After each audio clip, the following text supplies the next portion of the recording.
Come on. Please, thank you. Are you ready for me to go on the record? Yes. Okay. Yes, sir. Yeah, as soon as I get Mr. Court for you. State, you ready? Yes, sir. Okay. We're waiting for the court order. We didn't start yet.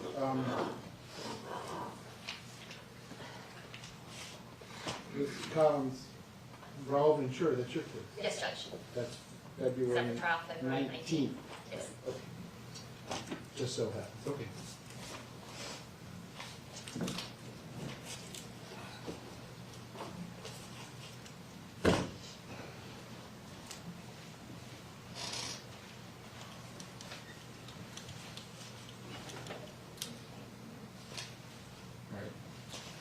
Mike, take your time, so when you're ready. Good? Okay, let me go back on the record. This is State versus Jamell Demons, 19-1872 CF10A. I've got Ms. Bucklew, Ms. Collins, Mr. Griffiths present for the state. I've got Ms. Liberty, Mr. Abelstein, Mr. Aronson, Mr. Benjamin, present from Mr. Demons, who likewise is present. We're not waiting for Mr. Patanza. We are not waiting for his presence. Okay. Okay, so this is just a continuation of yesterday. I did get, and I read, as well as the authority cited therein, the state's motion for rehearing and reconsideration of the defendant's or tenant's motion to compel disclosure of the Apple search warrant related to attorney Raven Liberty. I don't know that I actually conducted a formal hearing. I just asked the state to turn over a copy of the search warrant and affidavit. Ms. Collins, let me ask you this. I read your authority. Would you agree that they're entitled to a copy of just the search warrant, not the affidavit, just the search warrant? At some point, but not at this point necessarily. Well, can you explain that to me? Because if I sign a search warrant for someone's home, and BSO goes to their home and executes the search warrant, and they're there, they give them a copy of the search warrant. Correct. But Upon in its this case, execution. It's Apple that the warrant is being executed upon, not the party themselves. And you think your authority says that she's not even entitled to a copy of the search warrant? Yeah, that's correct, Judge, yes. That's your position? Yes, Judge. Okay. Okay. Well, over the state's objection, I'm ordering you to turn over a copy of the search warrant. I'll put that in a written form today, so you can litigate that as you see fit. But I certainly think she's entitled to a copy of the search warrant. Probably that's it at this point. So, defense, I'm happy to hear anything you want to tell me, but based on our discussion yesterday, I think where we're at is I need to give you a date very soon in the future, a date in February, which is what we're looking at. And at that point in time, you're going to have to come back in here and tell me, and I'm going to have a discussion with Mr. Demons. I'm going to start that discussion this morning so he understands that he's the captain of the ship. This is his decision, but he's going to have to tell me if he wants Ms. Liberty to continue to be his lawyer or not. He's going to have to tell me if he wants all of you to continue to be his lawyers or not, or he's going to have to tell me that he's going to seek other counsel, but I think that needs to happen sooner rather than later. We concur with that issue. I'm confused, and I apologize to the court. Is the court entertaining this motion for reconsideration and not? There was no motion or ruling. I think she's entitled to I think, listen, Mr. Demons is entitled to heightened due process. The state is seeking the death penalty. It is very clear that one of his lawyers is under investigation right now. Okay. He is entitled to have as much information as I have the ability to give him before he has to make a decision. Is there a conflict of interest? Does he want to waive that conflict of interest and continue with that lawyer as part of his representation? Or does he not? Does he want the lawyer to withdraw? And again, the four Supreme Courts have been very clear on this. He's the captain of the ship. Absolutely. He makes this decision. So if there was, again, I'll repeat what I said, I think, to Mr. Aronson yesterday, if you all had some other authority that says I have some additional power to assist in the fact-finding here, I would hear what the state has to say about it, but I would probably be inclined to do that. But my inherent authority, or citing the U.S. Constitution, although I very strongly believe in the U.S. Constitution, this is I'm not involved in this. The underlying facts that are going to make a determination is whether there's a conflict and what Mr. Demons wants to do. This is completely 100% a decision between himself and his lawyers. I don't have anything to do We're with it. not disputing that. So I don't know what else I can do at this point. You've asked me to press pause on all these motions. I'll press pause. I'm not going to move this trial date. This trial is going forward in September. So if Judge. these motions are heard next month, or they're heard in March, or they're heard in August, or they're heard contemporaneously during his trial, which again would not be the Correct. most ideal way to do things, if that's what ends up happening, that's what ends up happening. But the one thing I can tell you is not going to happen is someone that has been in custody for 2,160 days, his trial is not going to be delayed under any circumstance. So that being said, what else would you like me to do this morning? Well, a couple things. Since the state filed a motion for rehearing, there are misstatements in their motion that need to be corrected.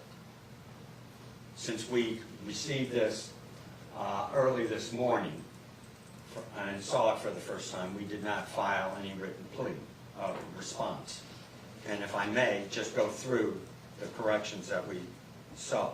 It's on number 1, it says the search warrant was issued in December of 2024.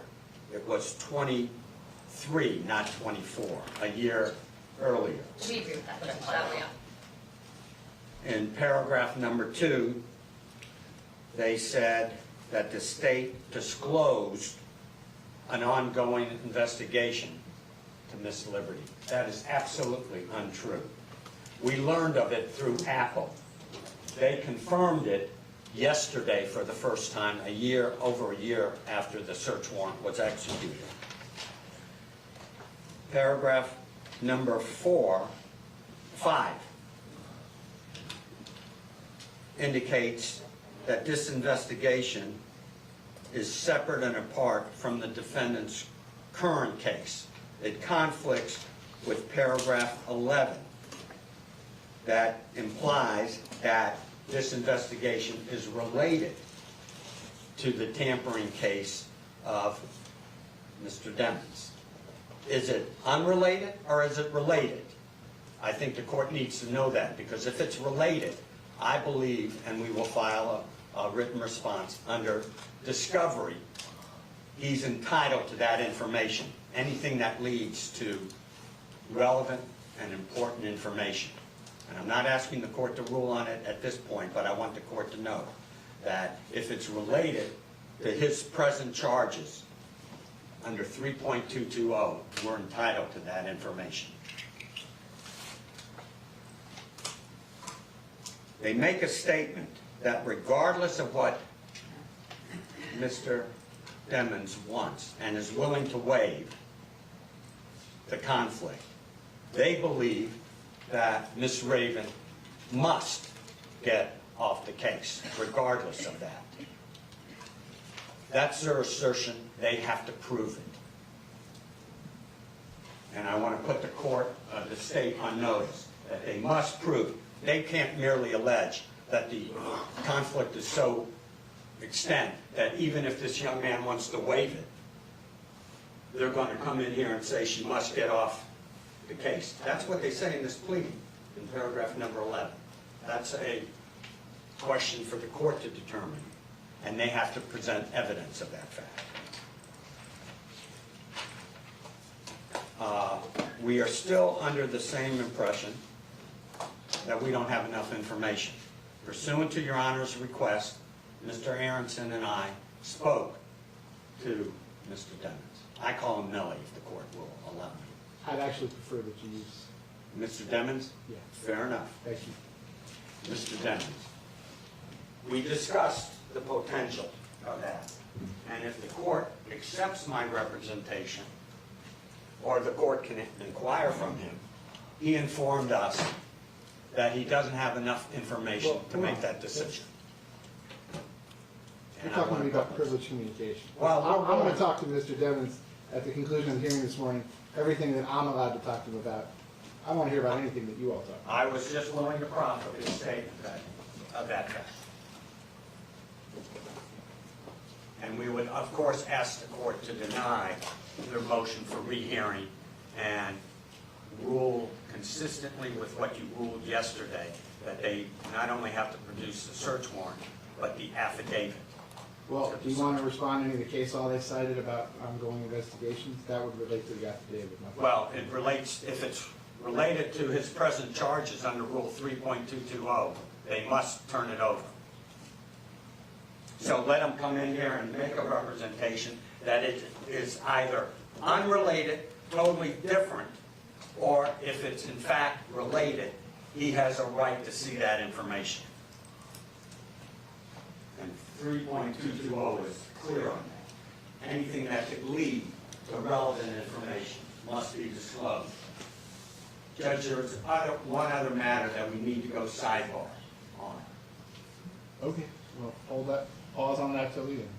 State, is there anything else that you want to tell me today? The only thing I'm going to do is talk to Mr. Demons about the front end of this colloquy, if you will, and then give you a future date, which I'm looking at is February 18th. That's the day before my next trial starts, after the trial that's starting tomorrow. And on Tuesday, February the 18th, what I'm also going to ask each side to do is, if there's any motion pending that you think I can hear that is not interfered with by the pending matters that are up on appeal at the 4th DCA, state if you have anything that you want me to hear on February 18th, just file a notice of hearing and identify the motion you want me to hear. Defense, if there's anything else you want me to hear on February the 18th, just file a notice of hearing and identify what it is you want me to hear.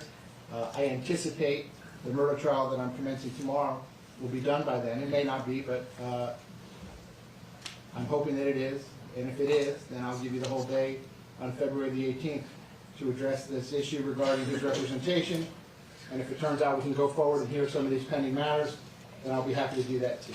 Judge, I can just ask, I know you said file a notice of hearing, if we could have a deadline like by February 1st, so we don't end up in the same position we did this time where it was filed, 3 business days Well, before. let's see, we're talking about February 18th, so how about the end of business on February the 7th? How about that? That's fine, Judge. All right, so that goes for both sides. If there's anything you want me to hear on February the 18th, just file a notice of hearing, identify exactly what it is that you want me to hear. And I'm going to see him February the 18th at 9:30 a.m. Again, we'll call it all pending motions. Maybe we'll be able to work all day, and maybe we'll be able to do nothing. I guess that's really going to be up to you all. State, is there any other requests that you have this morning? Yes, Judge, as to the search warrant itself that Your Honor is going to compel us to provide, I'd ask that we have until February 1st, just so that we have time to pursue the appellate remedies in the meantime, and then I'd also ask that it provided to Your Honor in camera first, because it's the state's position that there are, even in the search warrant itself, certain things that make reference to other targets of the investigation, which are confidential, privileged, and would jeopardize the investigation. So we would ask that Your Honor review that in camera, if any necessary redactions have to be made, and then it can be provided to defense. We would object to that procedure, and they've had over a year to produce these documents, so it's no surprise. We would ask that to be given to us by the end of tomorrow.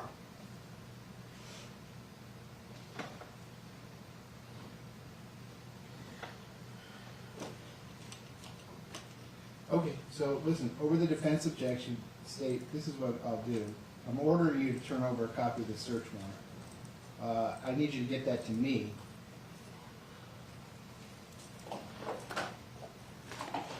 A week from today, that's January 14th.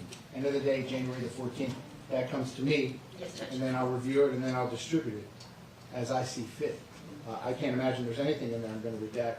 I mean, it doesn't matter, the state's free to investigate whoever they want for anything they want. To do this in the midst of a capital case, state, I realize some things are going to happen that you might not find ideal, but that is of your doing because you've chosen to do this in the middle of a capital case. So Mr. Demons' heightened due process rights will take precedent over every other matter in this case, obviously.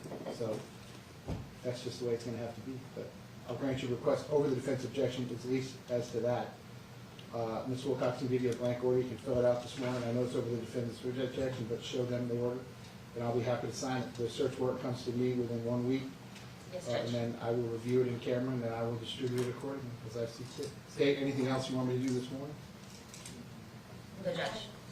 Defense, besides your matter that you want to talk to me about, sidebar, anything Yes, else you want since me to you're do this going morning? to, in camera, review the search warrant, we would ask that the state submit the affidavit. Well, the case law seems pretty clear that you're not entitled to that, but if you have some competing authority, I'm happy to look at it. Yes, sir. Your Honor, on another note, I was a little confused yesterday as to whether or not you have lifted the stay as far as discovery, and we can start discovery again on everything, or we're still under that stay order? Just asking for I asked both sides if you wanted to do that. I thought you both told me that you did want to do that, that you wanted to do the things that you can do. I want to do everything, I agree with you.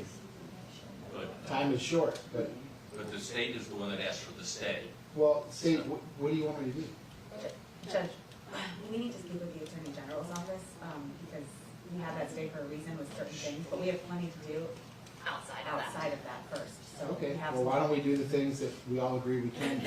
So the answer to Mr. Hanson's question is yes, without objection from either side, the stay is lifted to the extent that we can litigate any matter that's not currently before the Well, court. no, we this are year. objecting to that, That was Judge. already done by Judge Murphy. Right, that's already been Judge done. Murphy already lifted the stay. He As to- modified it. right, he So that we modified could it. do ongoing Oh, discovery okay. as to things that were not up on appeal. Okay. Again, if one side notices something for February 18th and the other side thinks that that is included in the matters that cannot be handled because it's currently at the 4th District Court of Appeals, I'm sure you will file a written response and let me know that. And I guess I'll have to make a decision whether I agree with you or whether I don't. Defense, besides the matter that you want to talk to me about, anything else? Judge, the only thing I would like to have you possibly consider is that you had said you were prepared to ask Mr. Demings some questions right now. I'm a little concerned that with the lack of information that exists in this case, for him to even opine on where to go right now, based on what? The paragraph in their motion that says that he has to make a decision now because we told him there's a conflict. Doesn't rise I'm not going to to- ask him any questions. I'm just going to explain to him the choices that he's made. No different than a defendant deciding to testify or not testify at a trial. I'm not going to ask him any questions. I'm telling him what's coming. Because at some point, he is going to have to tell me what he wants me to do. And of course, we're going to object at this point, and until the time that he's fully informed as to what there is that may be a conflict, he is in no position to answer, to make an opinion as to whether. I'm not asking his opinion. You're objecting to me talking to your client about his rights? It depends on what you say, Judge, but I am prefacing what your comments are because I was under the impression that you were going to inquire with him as to whether or not that he finds there's a conflict. No, I'm not. Okay, great. I'm not. Okay, again, so the record is crystal clear on this. I'm following this procedure pursuant to a case called Figueroa, Figueroa hyphen Sanabria, Sanabria versus State. It's a Florida Supreme Court case from 2023. It's found at 366 Southern 3rd, 1035. And this was a death penalty case as well.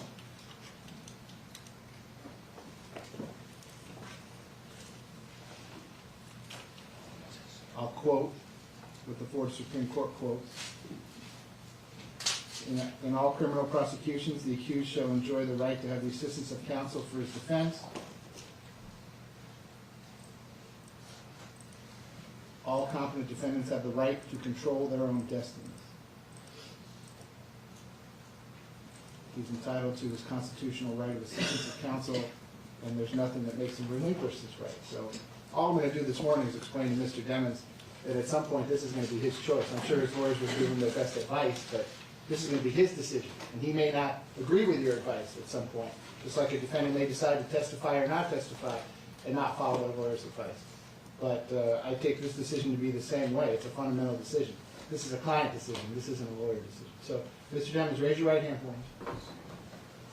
You don't have to stand. You're okay. You can sit. You swear to tell the truth, whole truth, nothing but the truth? Yes, sir. Okay, you can put your hand down. Please state your full name. Jamell Maurice Demons, How old are you? 25. How far did you go in school? I graduated, well, I got my own GED. You read and understand the English language. Yes. Are you presently under the influence of any drugs, medication, or alcohol? No. Have you ever been treated for a mental illness? No. Are they giving you any medication in the jail right now? No. How are you feeling this morning? I understand. I'm a little confused myself. Your head is clear? You're not hearing voices. You No. hear your lawyers. You're talking to your lawyers. You understand what's going on this morning? Yeah. Okay. All right, so Mr. Demons, here's the deal. You're, just like any other defendant, you're entitled to have a conflict-free lawyer or lawyers representing you. Okay, a lawyer that has your best interest in mind, to the exclusion of anything else. You with me so far? Yes. Okay. The state has told you that one of your lawyers is currently under investigation. For what? I have no idea. But there's some ongoing criminal investigation. Okay? You with me so far? Yes. Okay. So, this, what your lawyers correctly pointed out yesterday, raises immediately what we call a conflict of interest. In other words, maybe at some point during this litigation or some point during the trial, my lawyer's not going to do what's the best thing for me, my lawyer's going to do what's the best thing for my lawyer. And your two interests are separate. You understand that? Yes, sir. Okay. So, once your lawyers have had the opportunity to investigate all this, to get you all the information they can possibly get, so they can talk to you about all this, at some point, you're going to have to make a decision about who you want your lawyers to be going forward. You with me on that? Yes. Okay. Even if there is a conflict, you can waive the conflict if you want and say, Judge, I understand there's a conflict, but that's okay. I like these lawyers. They're doing a great job for me. They did a great job for me in the past, and I don't want to change, lawyers this late in the game. You understand that? Yes. Or you could likewise say the opposite and say, Judge, I don't feel comfortable with this. I think there's a conflict. I don't think Miss Liberty should be my lawyer anymore. I don't think any of my lawyers should be my lawyer anymore. And I want to go get some new lawyers. And if you want to hire your own lawyers, you can go out there and hire anyone you want. And if you want me to appoint lawyers to represent you, you would have to file an application with the clerk's office. And if they find that you're financially qualified, I could appoint lawyers to represent you. You understand that? Yes. The whole point I'm trying to make with you today, sir, is that this is going to be your decision. Your decision. Your lawyers will give you their best advice, and you have some excellent lawyers, okay, about what they think you should do. But at the end of the day, you can follow their advice, or you don't have to follow their advice. It's your decision. Do you understand that? Yes. Okay. Do you have any questions for me about anything that I've said so far? Do we have a moment, John? Sure.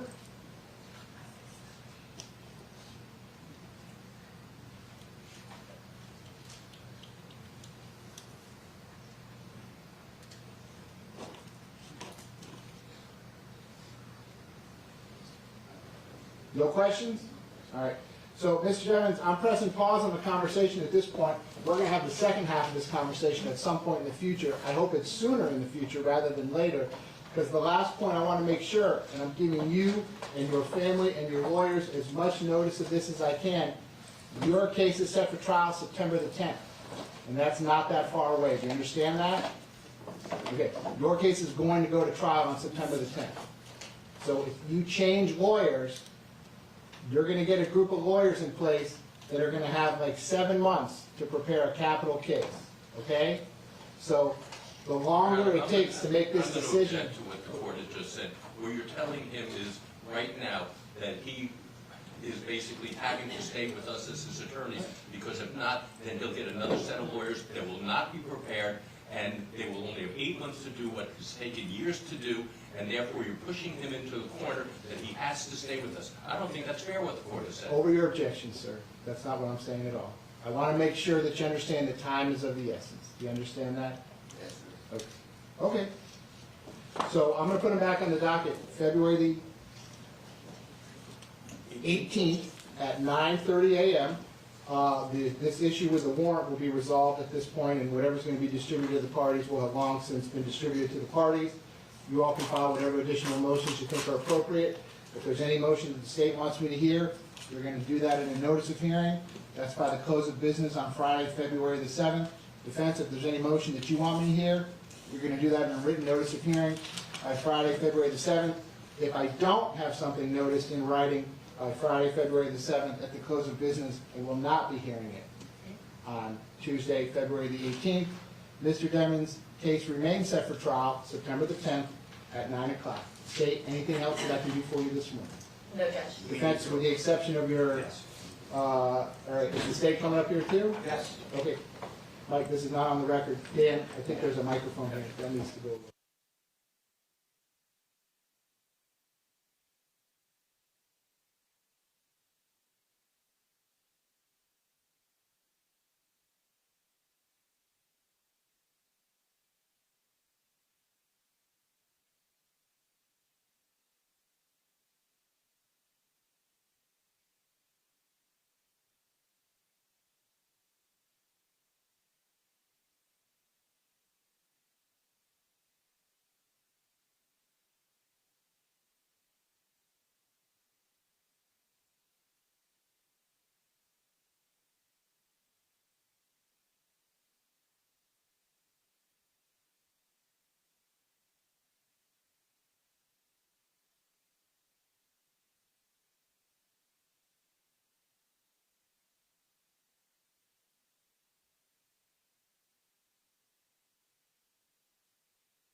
Okay, so I'm going to see Mr. Demons on February the 18th.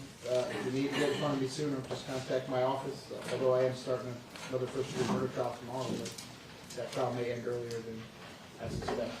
I'll just play that one by ear. Ms. Wilcox, FT, that concludes FT for today. That concludes FX until 3:30? Yeah. Okay, so then the Division FX will otherwise be in recess until 3:30 this afternoon? Hope y'all have a nice one. All right, Mr. Court Reporter. 3:30, so from here on? Yeah.